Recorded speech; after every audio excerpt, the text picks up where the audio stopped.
Hi folks, welcome to another episode of the Friendly Council, our deck building series that we are doing with the Friendly Open Group.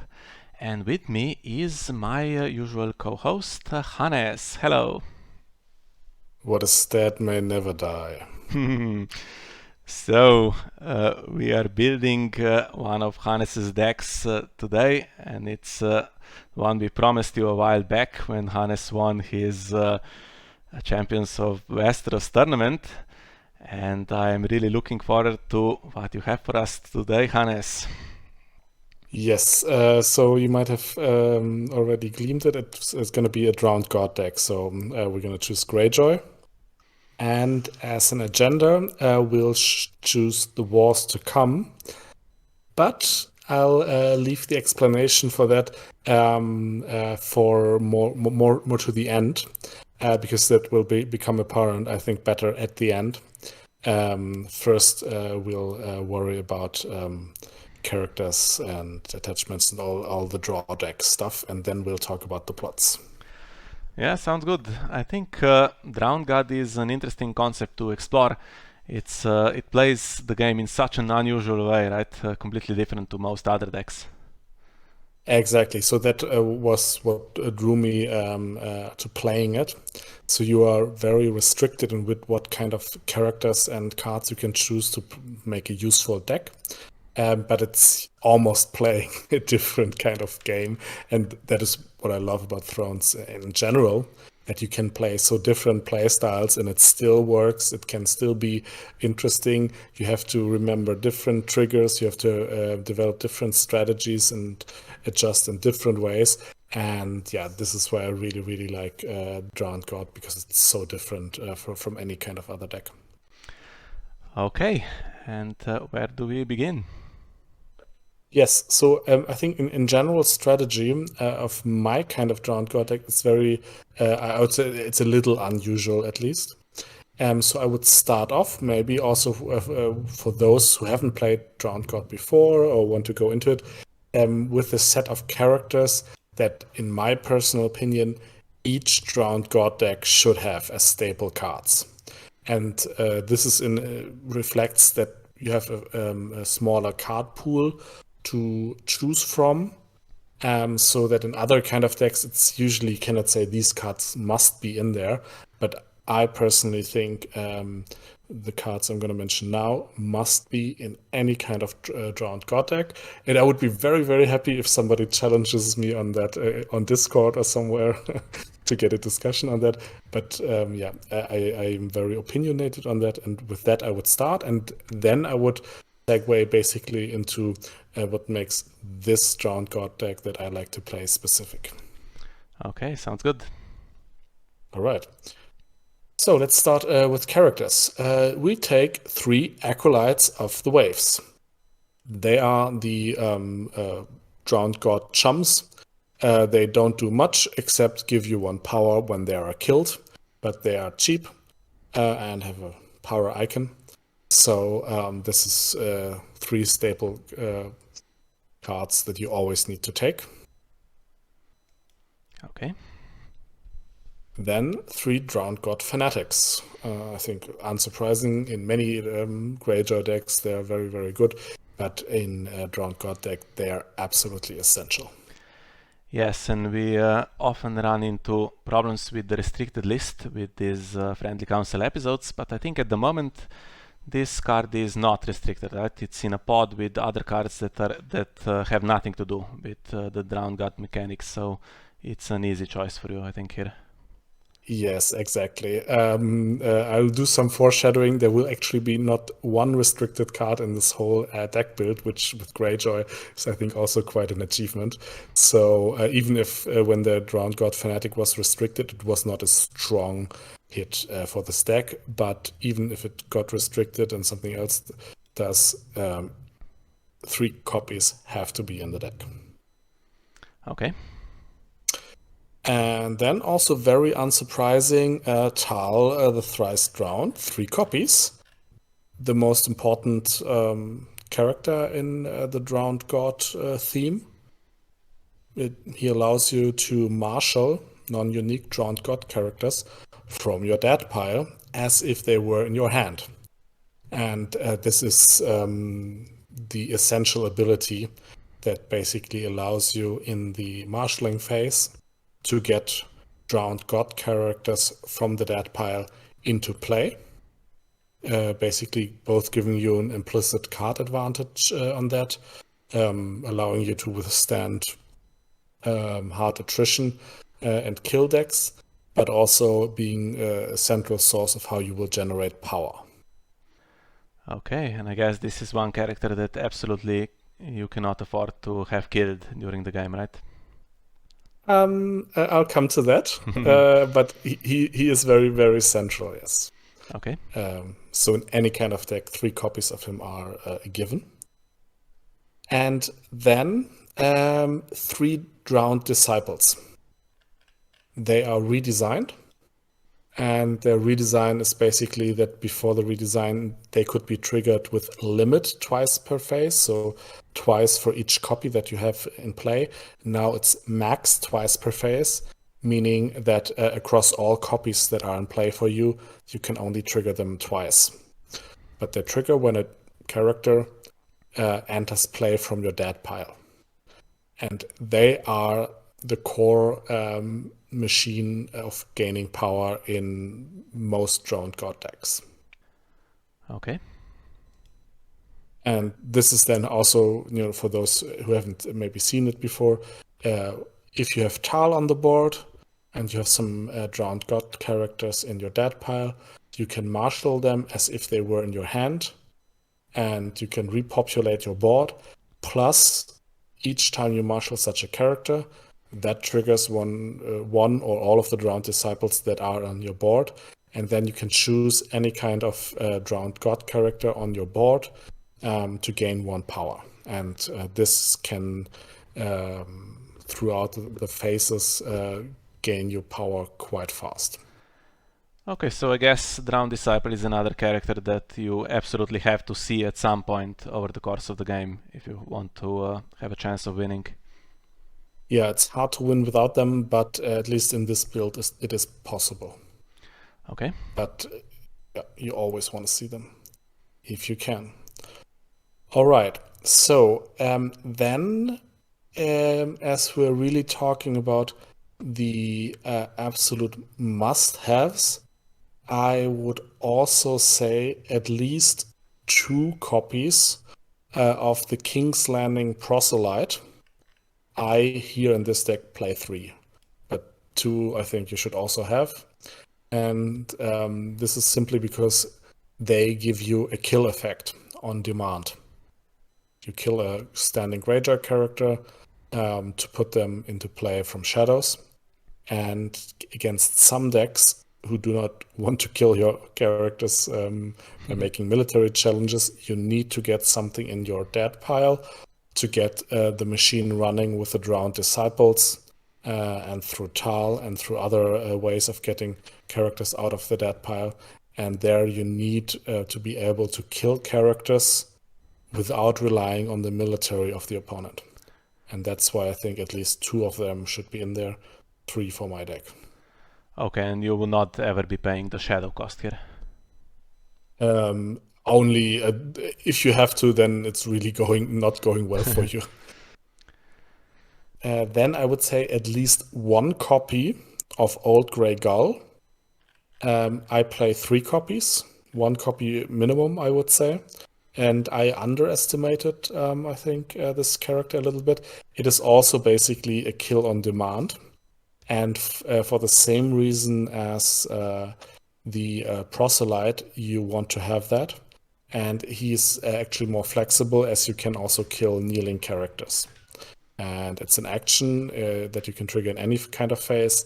So this is also very, very flexible. You are also allowed to take that character back to hand instead of leaving it in your dead pile. And later on, I can also tell you this can be very, very helpful, either for negative attachment removal or for recycling your fanatics. Okay. And then I would say 3 copies of Priest of the Drowned God. So they are just boosting all of your characters, and they're relatively cheap, have 2 icons, and they are just, I would say, too good and efficient not to have in any kind of Drowned God deck. Let's see if somebody thinks differently. Okay, and these stack as well. So if you have more than one in play, you get plus strength for each. Exactly. So these are, in my opinion, the must-have characters, except for one. But I want to go to events and locations first, and then talk about the last necessary character for any kind of Drowned God deck. Okay. So events, 3 times Risen from the Sea. I think it's not spectacular, but a Greyjoy stable, and you want to have that as well to save your most important characters, because often they will carry a lot of power on them. Alright, so this is another card that is in a pod, but doesn't really hurt you in any way, because you can take it and it's not restricted. Exactly.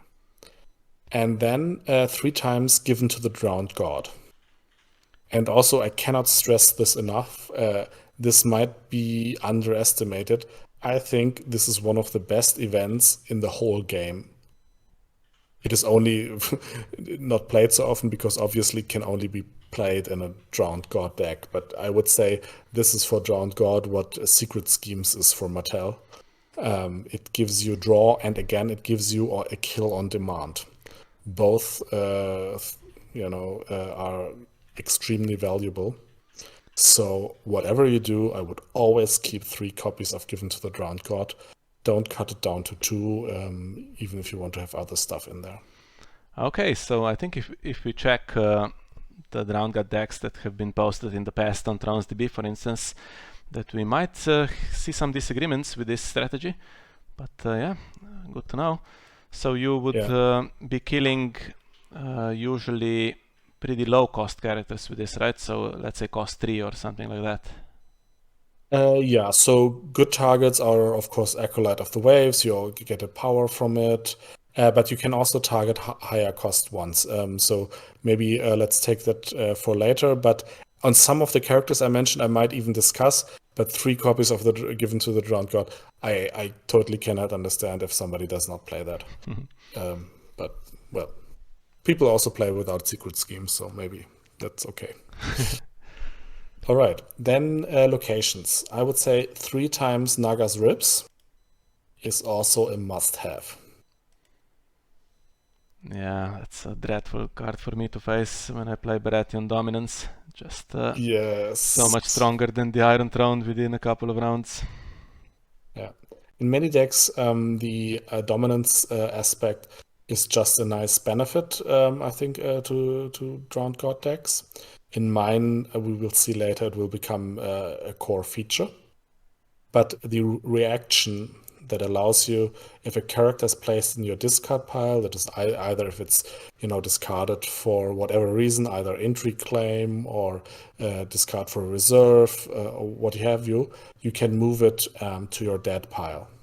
And this is extremely, extremely valuable. So if a character gets discarded from your hand, you trigger Naga's Ribs, it goes to the dead pile, and then you have different tricks to get characters out of your dead pile again.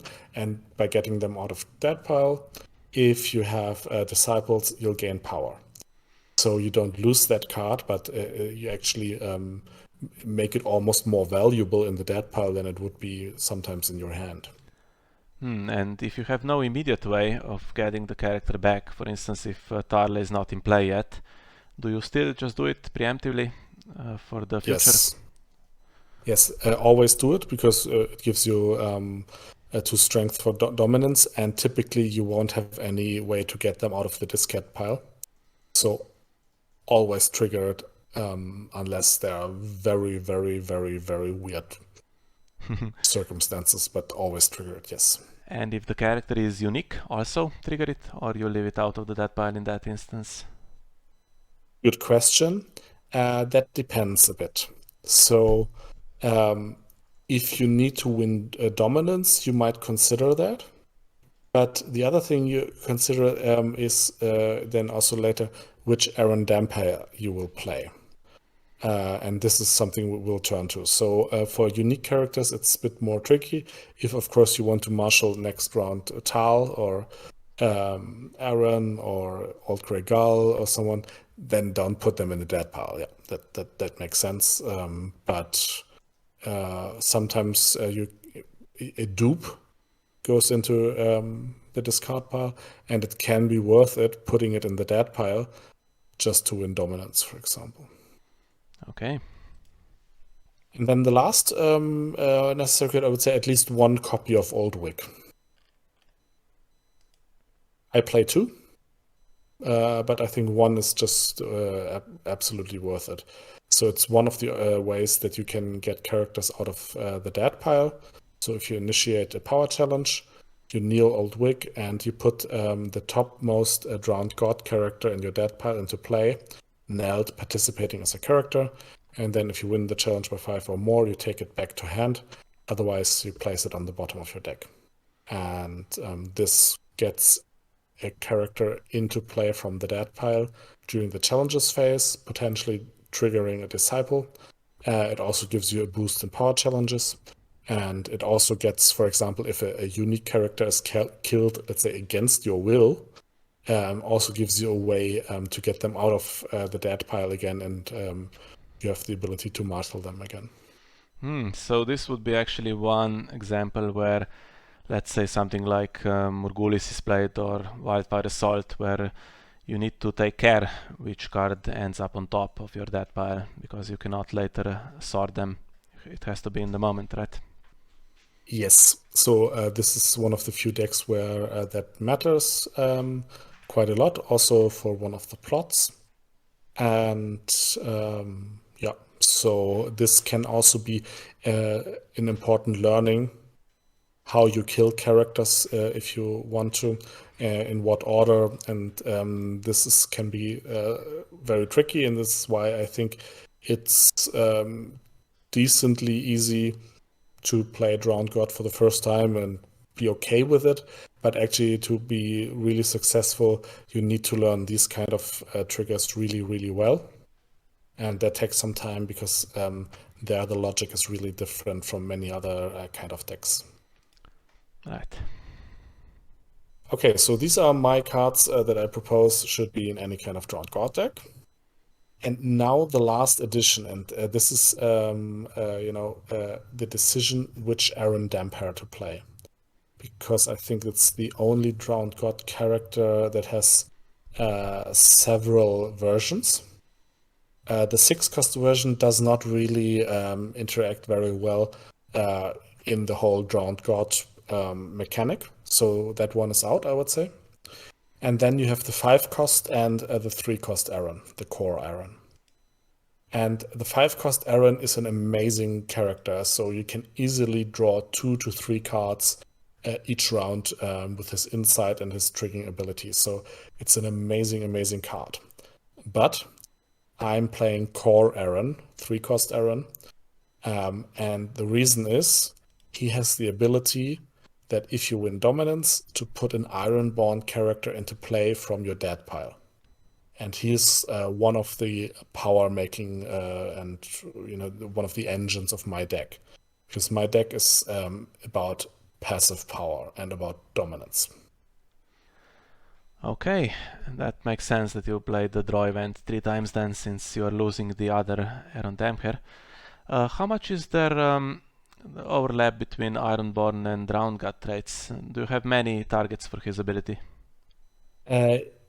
Some targets, yeah. So Tal is Ironborn, so that's important. So if you want to get Tal back out of the dead pile, Old Grey Gull is Ironborn, and Aaron himself is Ironborn, and you can actually get dupes for him out of the dead pile. That doesn't trigger a disciple, but it can be, well, dupes are said to be good in general, And the last character is a non-unique character, is the Drowned God's Apostle, we take 3 copies of him into this deck, and he's also very central. And this is one of the cards that might be less influential in, let's say, more active Drowned God decks that go more for winning challenges and are less focused on winning dominance. Okay, so this is a slightly complicated loop that can then happen, right, with Aaron Dampker's ability. Yes, so this is something you need to learn as well. So you can, after you win dominance, that's why winning dominance is so important, kill Drowned God's Apostle to put a non-unique Greyjoy character with printed cost 3 or lower into play from your dead pile. So assume you already have an Acolyte of the Waves in the dead pile. Then you win dominance. You trigger the Drowned God's Apostle. You put him in the dead pile, and the Acolyte comes into play. This then hopefully triggers a Drowned Disciple. And then Aaron's ability triggers. So you have to get the reactions right. So first the Apostle, and then Aaron's reaction to winning dominance. And you can put the Apostle that you just killed back into play, and the Disciple might trigger a second time. And even if you don't have a Disciple on board, you basically got one character into play for free. Okay, so that's a pretty crazy loop. I guess on the Iron Throne it's easy to learn within a few games that you play, but if you're playing in person, you need to absolutely get this correctly. Yeah, I also needed longer on the Iron Throne, but it does help a lot, yes. So, and then we take also 3 copies of the Drowned Prophet. There's also a chum that you can easily kill. And if you kill him, you can search the top 5 cards of your deck for a Greyjoy character and place it in your dead pile. And that is kind of a weird form of tutoring that you can do, and also a way to fill up your dead pile, also to win dominance and with Naga's Rips together. And one major theme of this deck, or problem of this deck, is draw, as you don't have 5-cost Aaron, for example. So through this tutoring effect, you can partially compensate for that. So this is why I take 3 copies of that as character as well. Okay. Okay, and then we take 2 non-Drowned God characters, and one is Maester Curvin, just to have another save for your key characters if there's an aggro deck or a lot of resets, or put to the sword or something like that. I think also a Greyjoy staple, and the second one also Maester Murenmoor, just because he's a very good card in general. Okay, so this strategy, if you play a deck that is centered around a particular theme, let's say a Dothraki deck in Targaryen, where then your entire deck is that one trait, is not usually such a great strategy. But I think in Drowned God, that's the one exception where you do kind of want most of your deck to have that trait. Is there anything you missed? Any Drowned God character that you did not include? Yeah, so I always forget what he's called. There is this priest. No. Let's see what he's called. Priest of Oldwick. Yeah, Priest of Oldwick, thanks. So I always considered him because he also contributes his strength to the total for dominance when he kneels, if there's a Drowned God character in your dead pile. So the condition is quite easily met, but he only has 1 icon. And as I'm not going for so many challenges, either his force strength and power doesn't matter. So I didn't find place for him in the end, but it's something to consider where you get basically an okayish character and some boost for dominance. And the other one I'm seeing that you did not include is Drowned Man. So this is the army with the military icon. It's is it the only Drowned God character, I think, with the military icon? So you're happy not to have any at all? No, the Fanatic The has Fanatic, a military icon. Yeah, of course. Yeah, the Drowned Man, so they don't really interact well with the Drowned God theme. They interact with warships, and there will be no warships in this deck. So yes, I'm happy not to do any, or to have basically no military icons here. You need to play around that if it becomes a problem. Okay. Okay, so we're set for characters, and then we can do attachments, because this is boring here. I have 2 Milk of the Poppy and 2 Sweet Sleep. But there is actually an interesting attachment that one can consider. And this is basically a bit a meta call or a matchup call. This is the Driftwood Cudgel. So this is basically if the character gets killed, you can trigger it, put it to another character, and that character gains 1 power, plus the character which it's attached to gains strength equal to the number of characters in your dead pile. So that's really nice, and I had it in my deck also for quite a while, and it's definitely worth considering it. It's really a question of what do you expect to face. Sometimes it's just more important to milk characters in certain metas or certain matchups. Sometimes you want rather to have the cudgel. So this is exchangeable, I would say, and same with Sweet Sleep. So how many negative attachments do you expect, especially Milk of the Poppy? But 1 cudgel is definitely a good idea. Sometimes you could play 2, but I think that's almost, don't play 3, that's too much. Too many. 1, I think, is a good idea. In this particular version, I don't have it in just because, I don't know, apparently I expected to face many annoying characters which need a Milk of the Poppy. Okay. Then more boring stuff, Econ. 3 Iron Gates.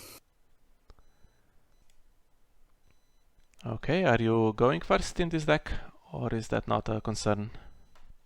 It's not a major concern. So this is what I would decide that on practical issues, but most of the plots that are played don't give you huge initiative, so usually your opponent will decide. So they might want to let you go first so they can hit back. So sometimes you can actually trigger it for draw. Then 3 Sea Towers. Okay, and these do work with marshalling from your dead pile as well? Yes. And 3 Rose Rods.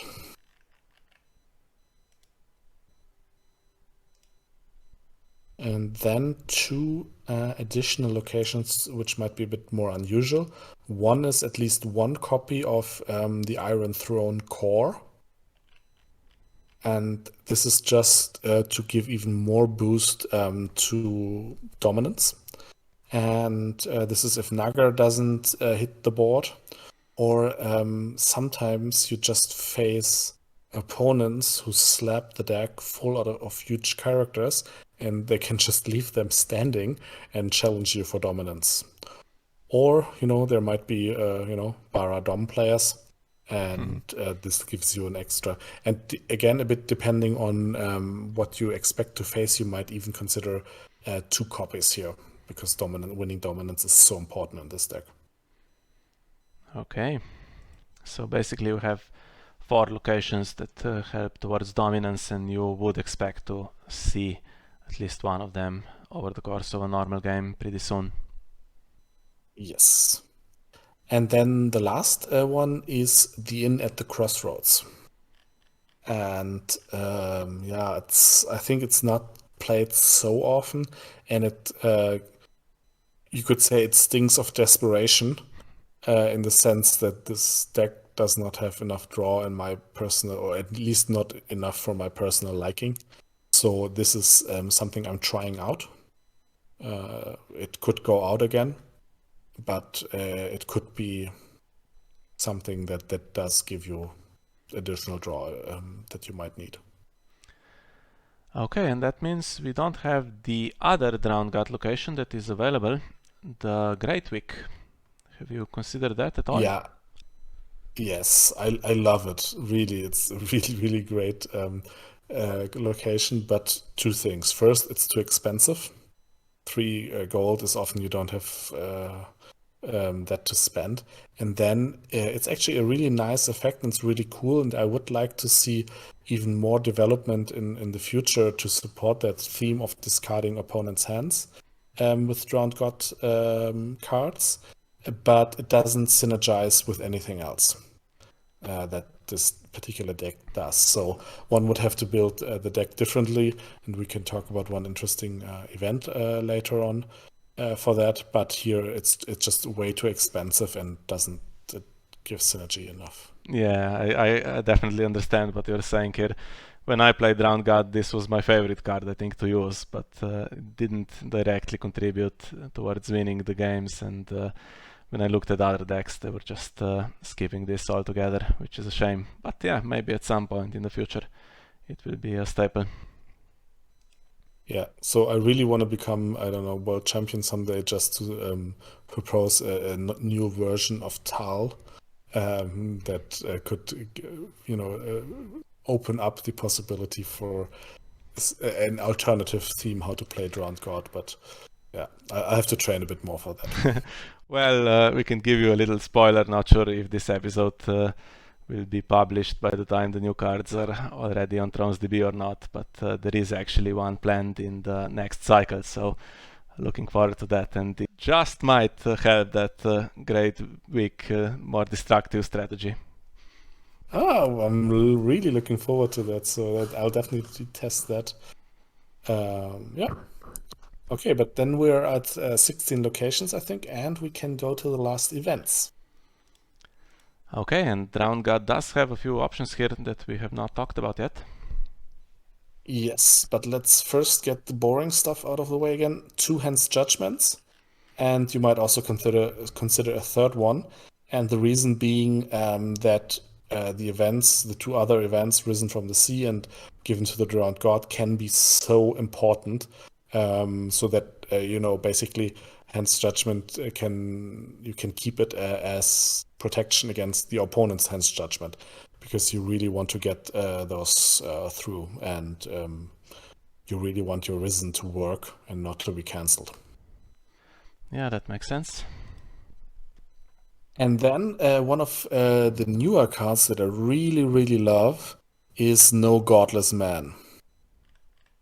And this is really a great card because it can be very powerful, as you basically, if you win a power challenge where you control a participating Drowned God character, and important is, regardless of whether you do that on defense or when you're attacking, for every 5 strength that you win the challenge by, you may draw 1 card and discard 1 card at random from the losing opponent's hand.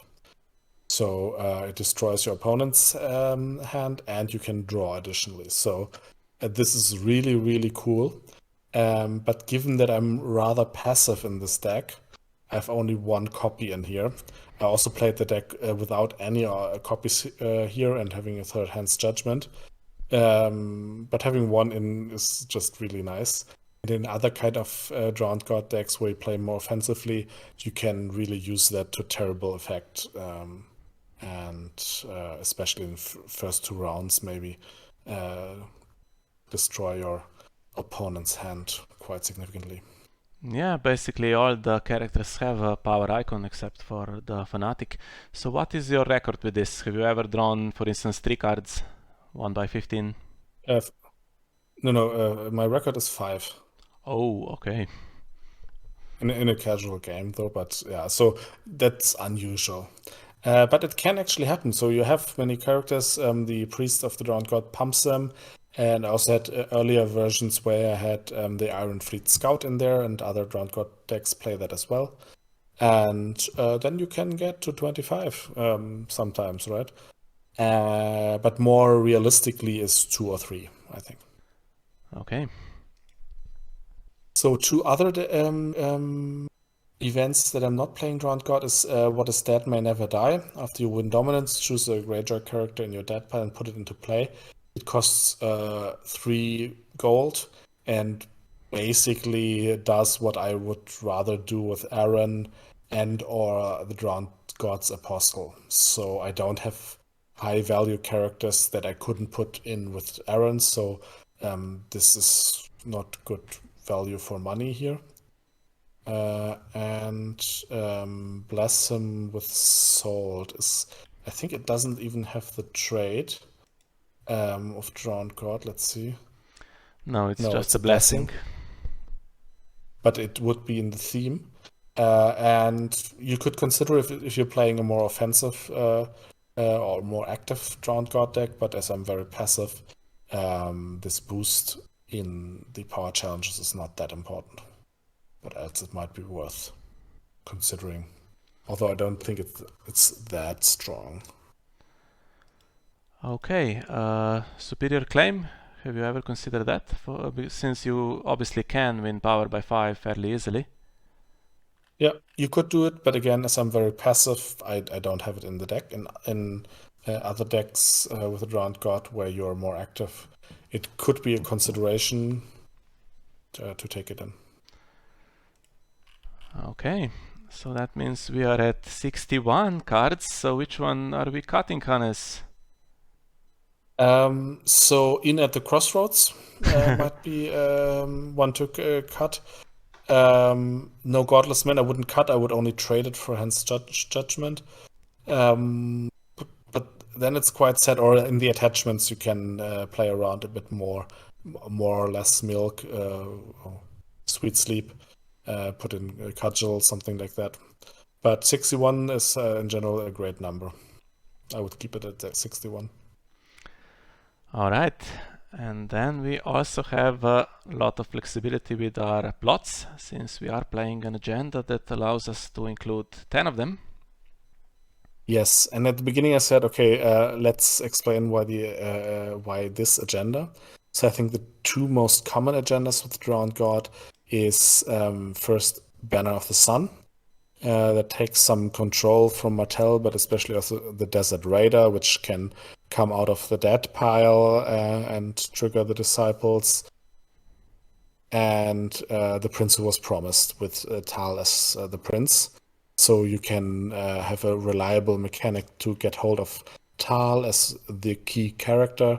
And these decks are usually then much more active than mine. So I also started with I tried different versions. I also played Prince. But then with this rather passive approach, also, using small Aaron, I had it too often that I actually couldn't trigger the Prince trigger. It also depends on the meta, and then there was a lot of strong bot presence by the opponents, and then I didn't get the benefit, and then I thought, okay, if I don't, then I want more flexibility. And this was basically a recommendation by my good friend Nico, who said, well, why don't you consider Wars to Come? That would give you the most flexibility that you can get. And compared to Drowned God, to the Prince Who Was Promised, it gives you flexibility in two ways. You get 3 extra plots, and you can distribute the power more evenly. It doesn't only go on Tal. This is, I think, a major drawback, of course, on the Prince Who Was Promised. So you can also win games without ever seeing Tal, which is hard using the Prince Who Was Promised, of course. Oh, so whatever character is protected the most, for instance, if Aaron Demker has a duplicate, he would just stack the power on him with Disciple triggers. Yes, so it depends a bit on what kind of matchup you are in. So either it could be that you're fearing targeted killings, or a certain kind of reset, or the father, or maybe a pointy end. And then you would want to distribute it actually, let's say, rather evenly, maybe across 2 or 3 characters. Could also be, if you don't have any other option, on a non-unique character. The Disciple can also give the power to itself. And I would also actually more often rather put it on Aaron than on Tal. And the simple reason being, Aaron can bring Tal back from the dead pile, but not the other way around. Yeah, that makes sense. And I think he is the target if people really want to get rid of something off your board, because he fuels so much of your deck. Yeah, sometimes you want to put it all on one character, but sometimes you want to spread it more evenly. That really depends on the situation, and these are the small tricks that one has to learn to get a little bit more out of this deck, also against very strong opponents. Okay, so what is our Okay. strategy with the plots then? Since we are playing this agenda that gives prize away, are we worried at all about the war trait and are including several war plots for the late game just for this? No, in this version, I don't think I have any war plot, but one I had for a long time, so we can consider that at the end. No, we are going for full flexibility. So typically, if you draw good, then you also don't run in. You can close before turn 5 often, right? So this you don't play for the long run. The 10 plots are really for flexibility. And we would start with 2 big money plots. And yeah, I think you need 2 big money plots because there are several situations where you want to really be able to marshal a lot out of the dead pile to get your board repopulated and or to gain the power. So late summer feast and trading with the Pentoshi are I think 2 very fairly standard plots. Now that the Drowned God Fanatic is no longer restricted, one might also consider a loan from the Iron Bank as an alternative to one of those. Okay, and you would play one of these as the opening plot. Yeah, typically I would rather play Late Summer Feast, again, because I'm rather passive, so I don't necessarily always actually win any challenges in the first round. Yeah, and I would keep trading for later. Oh, so one thing that happened just the other day, we got a new restricted list, which I assume is after you finalize this deck, and we got At the Gates back for a while at least. Would that change your plan at all? So yeah, I'm not playing Gates of the Moon. I would have to think about it. I think yeah, I was actually happy with At the Gates being banned personally, so I would have to think of whether I wanted to have it in. And the nice thing is here, you will see we have many different options to start with. So I'm not so sure. It certainly wouldn't be bad because it's just a very good opening plot in general. But then I would include 1 copy of Gates of the Moon. That gives you very good, economy throughout. So it's definitely worth considering, but just because of its boringness, I might not do it. Okay. So, and then we can do the 2 resets. That would be just Morghulis and Dohaeris. And particularly Dohaeris has been, I think, a great boost to the stack. So you almost can't have that if you don't play Wars, because you need many of the other of the plots. But this really gives you another option to answer against big boards that not only might make power faster than you do, I don't know, thinking of Tarle or this kind of decks, but also that might challenge you for dominance just by leaving their big guys standing. When you do nothing, they do nothing, and they might still win challenges because they're so dominant. Yeah, makes sense. It's not really high cost curve here. The highest character is cost 5. So yes, duel also would be playable in theory in this one. Yes, I would also. You might switch to Harris for duel, depending on the meta and what you're expecting, I would say. Yeah, good. It's also a good choice.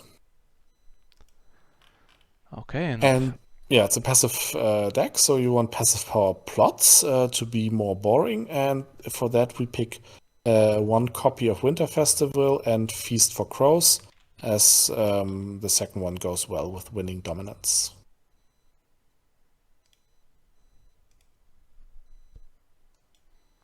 Okay. And then one that is particularly interesting in Drowned God decks is Ghosts of Harrenhal. So put the top character in each player's dead pile into play. That has two purposes. First of all, it can give you a trigger of the disciples in the plot phase, which you often can't. So if you have two of them out, that might be absolutely worth it. On the other hand, of course, it's a trade-off between you have also less money. So if you then, in addition to that, cannot marshal anything from the dead pile in the marshalling phase because of lack of money, then you're not actually marginally gaining extra power through the disciples. You're just gaining them in a different phase. So ideally, you would play it a little bit later in the game when you have some econ going and might still be able to marshal something from the dead pile, even though it's just a 2-income plot. Okay, and I guess if something gets killed that you don't want in the dead pile, this is also a way to resurrect that character, right?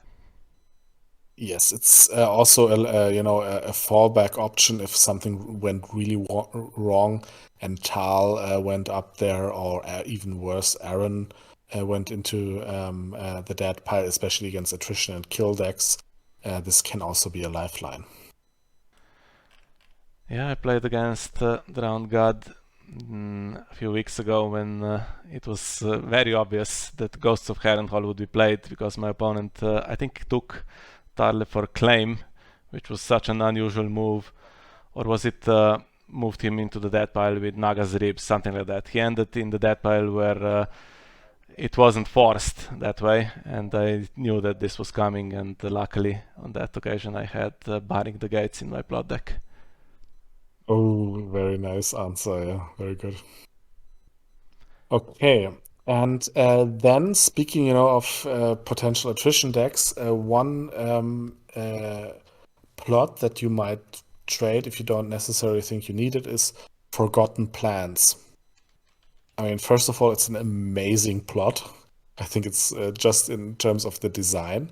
Sometimes it might be completely useless, of course, but I think just from its design and what it can do, it's really, really cool. So this is against one of the plots that is most terrible to this deck, and you would mostly want to play it against First Snow of Winter. Yeah, I think that's everyone's plan with Forgotten Plans, basically, at First Snow, and sometimes recently with Mad King's Command as well, which I think your deck may be not that worried about it if you have Not ways so for worried, characters to come into play. but sometimes it can also be good against that, and also against the father. So if you often have unique characters stacked with power, so the father can also be a problem. Okay, that Okay, leaves us with the and last two. yeah, and this is about draw. I said I felt I have problems with draw here, and so these will be two draw plots. One, of course, counting coppers, probably one of the most used draw plots in any kind of deck.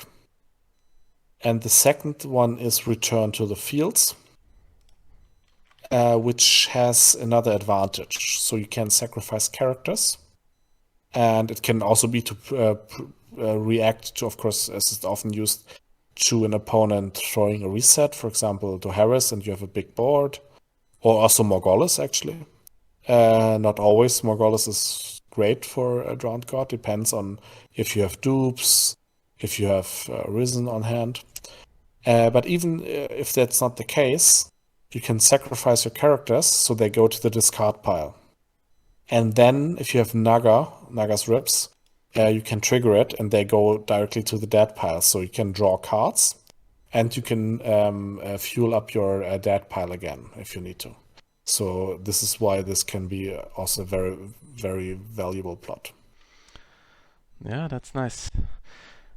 So one plot that I don't see here that often is played in Drowned God decks is Wildfire Assault, which gives you an option for instance, to win in the plot phase with Acolyte of the Waves, or put some of the characters in the death pile and they can come out again. But if you don't have a reason, it does not kill absolutely everything, so it doesn't put your Aaron, for instance, in danger. And it is a war that would not give prize away, but you do not think it's worth it in this deck. I think it's worth considering it. So in certain matchups, for example, in Champions of Westeros, where you might anticipate something, I would change it, maybe even for Morghulis. And you could also try playing without Morghulis at all, maybe if you want to, or change it for Dohaeris, change it for Forgotten Plans. That's something I would consider. So I would definitely consider it. 3 resets might be too much, so yeah. It's just, I want to have 15 plots, but I can't. Yeah, and Yeah. that's one of the advantages of wars as it is. You have 10, and rarely does the game go 10 plots, so you can hide a few that you don't want to use. So if you play Morghulis in a 7 plot deck, you know that at some point you might have to play it against yourself when you are not prepared to take it. But here you can hide it away. Yeah. And another war plot that it's not in here now, but I have played it for a long time in this deck is the Pointy End. This is, again, I think an amazingly designed plot in general. And it gives you an option against very rushy decks. Because you can generate power fast here, but not as fast as certain crossing and or power grab decks from Baratheon, or also think about Tyrell. You have almost no option to defend any kind of military challenge. So often they get an unopposed. Then they might have, Randall Tarle. So he might get 2 power through Renown each round. And then maybe in round 3 or so to have the option to discard that can be really valuable. And of course, also it can prepare a more, let's say, a more offensive Morghulis from your side to discard dupes from a key character. And it has a bit of attachment control against Voltron decks. So it's a really great plot. Here I put it out because I was playing it in Online Worlds, and there I was expecting attrition. And it actually worked out well. I was, the Chinese meta tends to play First Snow of Winter in their Martell Hollow Hill decks more than European players. And there I actually nailed it, and that won me the game against Martell Hollow Hill. But yeah, you can also put Pointy End in if you expect more rushy decks or more power grab decks as well. Okay, looks nice. So we said at the beginning that this deck has a completely different playstyle to what you would normally encounter in Thrones, and I guess you can give us a little bit of a description how the average game would look like. So what is the point of the game where you take control, or where you threaten to get to 15 power?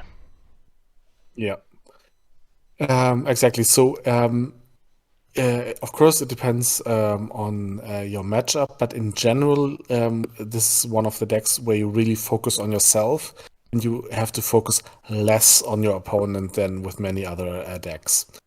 And with challenges, don't worry too much about challenges in general. Worry about winning dominance and getting your triggers with Aaron, getting your triggers with the Apostle, and getting characters in the dead pile, either through losing military or through one of the kill effects. So power challenges, winning them is always good.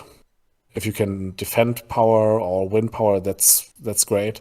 But in general, I mean, I call this deck Death is but the next great adventure, but it could also be called I passed challenges. Because that's what you're going to be saying a lot. So if you don't like that, don't play this deck.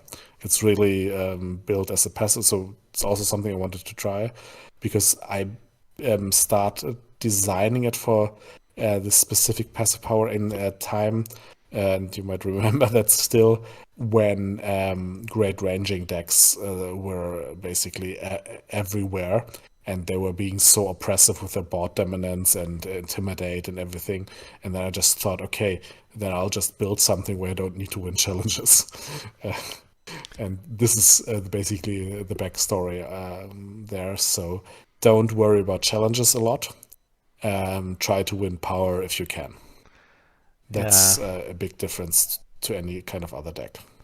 I think that's why I struggle personally against Drowned God with most of my decks. So I play a lot of control, and then you can control decks so that they don't hurt you in challenges. But this one just does their thing passively, basically, and it's kind of like let's say a delayed rush where it's might not be gaining power very quickly in the early rounds, but then suddenly, once the pieces are set up, it can win in just a couple of rounds. It goes from, let's say, 4 power to 15, and often not in a way that decks can really interact with. So very dangerous, I think.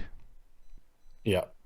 So the key pieces you want to see is Naga's Ribs from the location, and you want to see Aaron, Tarle, and your disciples. So this is really key. Given to the Drowned God, as that is of course important, but in general to get draw, not in and of itself. And one, I would say, don't underestimate Aaron. With this deck, you can really win without Tarle.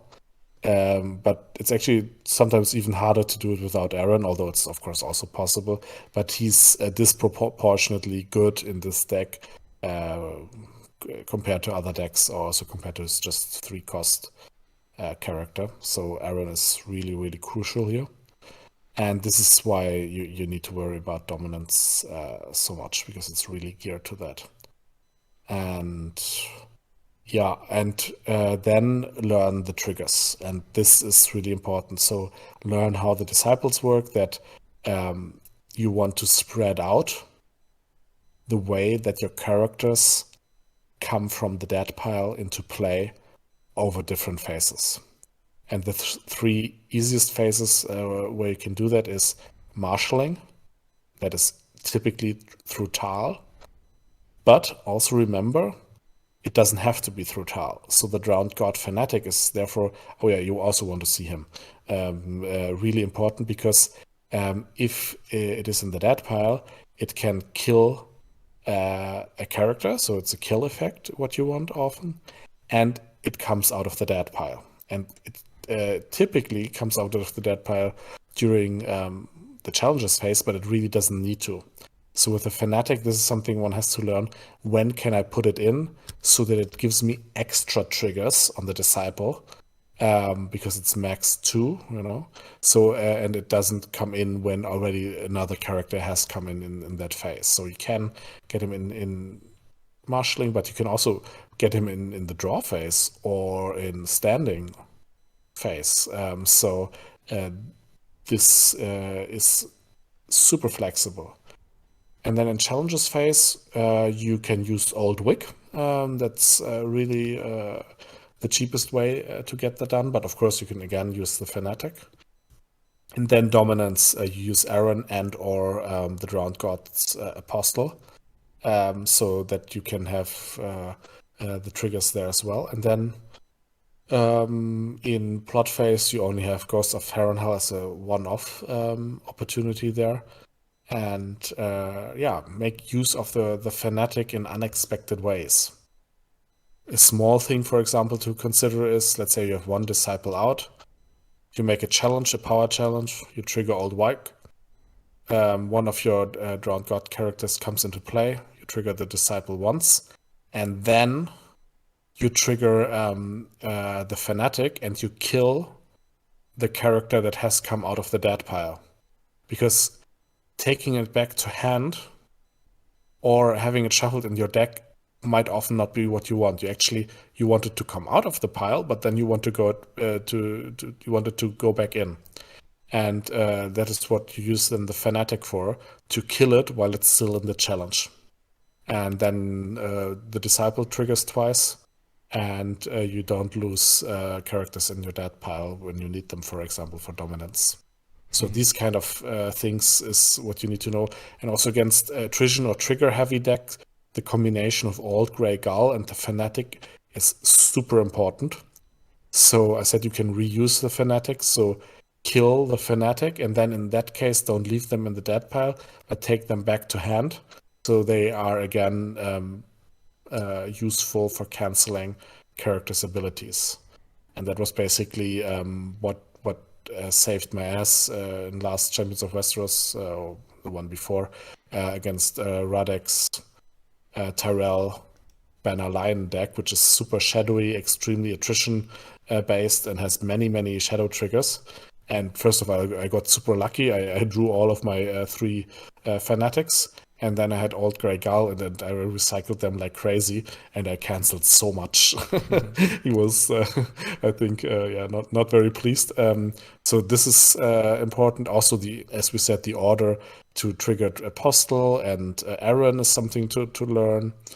And then come the really nice things like Aaron can bring back an Ironborn character, and so sometimes, especially in the first round or something like that, you want to kill Tal.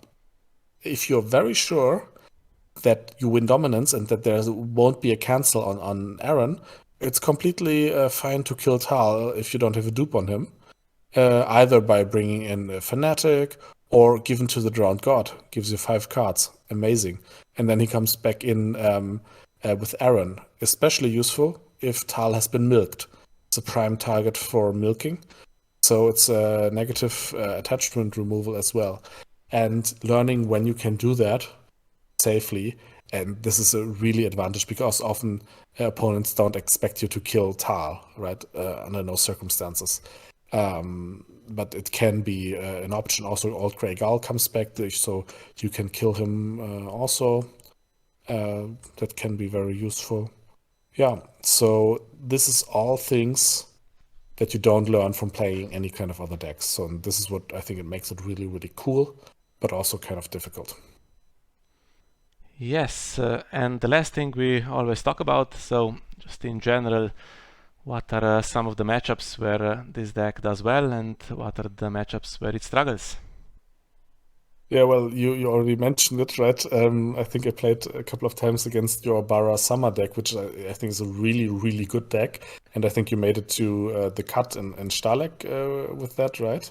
Yes. And I played mine at Starlek as well. I went 5-3, so I was happy with that, but I didn't make the cut. But I still, I'm faring well against Bara Dom because you can just challenge their Dom so well. Their control doesn't hit you with his passive power strategy so much as it does in other decks, so that goes well. And any kind of deck that is, let's say, has medium pace is really good because then you can typically outpace them. And I would even go so far to say this is one of the decks where it really matters what you draw for yourself. If you get your engine going, of course, sometimes you don't win it, but you can win almost any matchup. That also has the flip side. If you don't draw your shit, you can also lose very many matchups on the other hand. And this is why I'm also so concerned about improving the draw compared to earlier versions. But what is also nice is if opponents need to make their military challenge, either because it's crossing or because it's a kill deck. But also be aware, really hard kill decks like Stark Murder or Dothraki, it can actually be too much. If they completely wipe your board, that you always want to have board presence, to protect your power and to have the Disciple engine going, you need board presence. So also against Martell Hollow Hill, you can survive, but it can be a very close thing.